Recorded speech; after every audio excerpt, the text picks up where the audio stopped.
Hey YouTube, this is Flamethrower58, and why I was on YouTube, I've been on YouTube for a while now, and I keep seeing these little things popping up, top 5 of these, top 10, top 5 best and worst of whatever it is, music, guitar players, sports, whatever it is.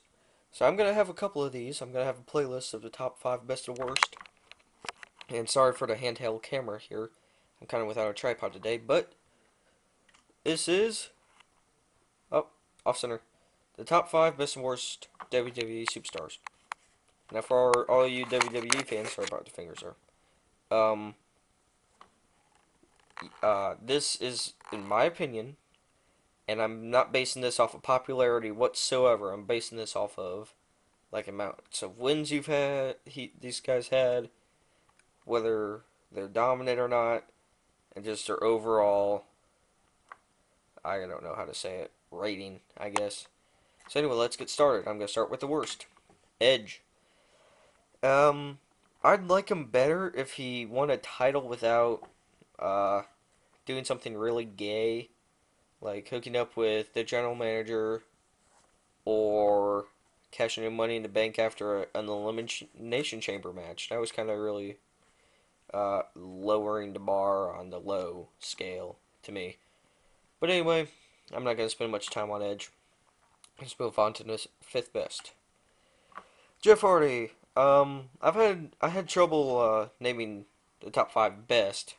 The worst wasn't too hard, but the best was a little bit. So it might be a little off. But Jeff Hardy, I love the high flyers, and he's WWE champ now. Can't really argue with that. Um, I think he deserves that one, at least one. I mean, jumping off that pillar, swantoning Randy Orton was pretty awesome. But anyway, on with the list. Number 4 worst, Funaki.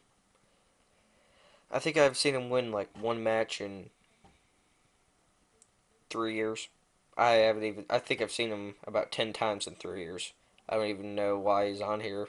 I mean, he's coming back as Kung Fu Naki, a really gay name. But anyway, I that really speaks for itself. Number 4, John Cena.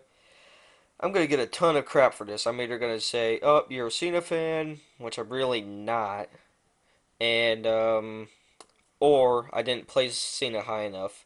This guy's a really big debater. Um, the reason I chose him as number 4 is because I'm not a humongous fan of him. Sorry, I'm switching hands here. But I do like his dedication to the business and how dominant he is strength wise. And I also like his submission maneuver, the STF. Anyway, back on with the list. JBL. This kind of speaks for himself. I had a lot of faith in this guy. When I started watching, he's like calling himself the wrestling god. He was with Jillian, and she had that weird thing on her face, and I just kept waiting for him to get good, and I'm still waiting. So, and the whole thing was Shawn Michaels now. I don't get it. So anyway, on with the list. Big Show.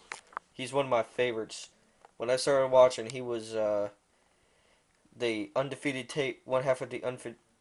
It's 11 o'clock. He was one half of the undefeated tag team champs with Kane. That was like my favorite tag team, and it still is. Big Show and Kane, the double chokeslam. That was great. Anyway, now he's got that punch. Oh my gosh. Knocked out the Undertaker, which somehow did not make it on this list. I don't know how. But anyway. Number 2 worst, Santino Marella. Anything you don't want in a wrestler, you got in him.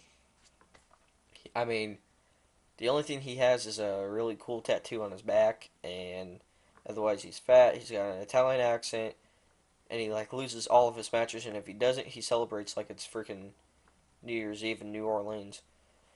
So anyway, I'm just gonna go through the list.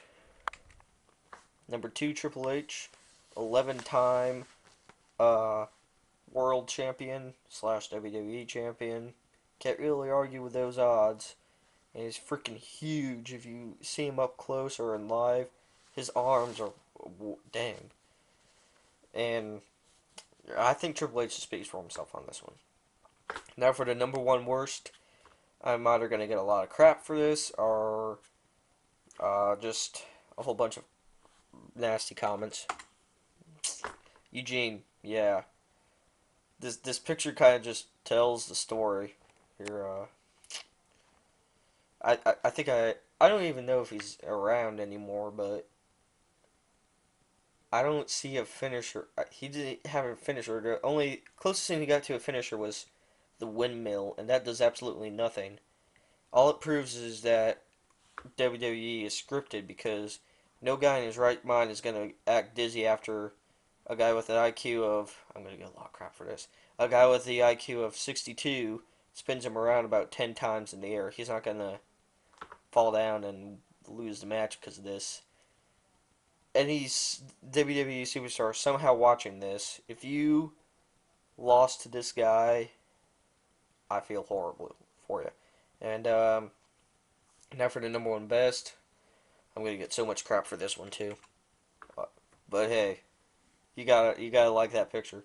Randy Orton. I guess I'm promoting No Mercy too. Randy Orton. Oh my gosh. He's one of my favorites in terms of dominance. And they're trying to make him heel. It's just not working out very well because he doesn't care about anyone. And I like that in Superstar.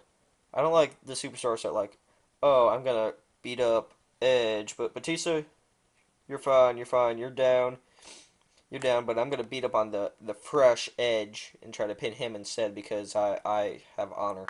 Nope, Randy Orton goes for the opportunity and not in the bad way that Edge does. Edge looks for opportunity. Randy Orton just finds it. He if he gets a chance to legend kick you, he will, and that's that punt. For those who don't know what the legend kick is, that's kind of what I just named it. The RKO pulls that out of nowhere, and then he'll legend kick you, and you'll be done. Look at Shawn Michaels; he was out for about 3-4 months due to the legend kick. RVD is still out. Batista's still out. Who else has he legend kicked? Ted DiBiase, he just came back. John Cena's dad, that was great. But anyway, I know I'm gonna get a ton of crap for choosing Randy Orton over John Cena, but I believe Randy Orton could just beat John Cena any day, unless if it was like a real fight, non-scripted. Then John Cena would totally kick his ass. But John Cena uses roids. Let's all admit it. Anyway, the end, the end, the end. I like how it gets smaller. Um, yeah. Again, these top five best and worst of WWE superstars were, in my opinion, based off dominance, not popularity, and wins. Oh, and Randy Orton. Let's go back to him. Youngest world champion.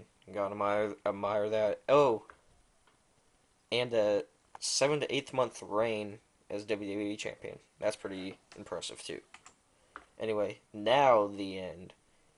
And I hope I don't get a ton of nasty comments, even though I will. I know I will. But just don't leave anything horrible, or else I'm just gonna remove it. So, alright, I'll see you later.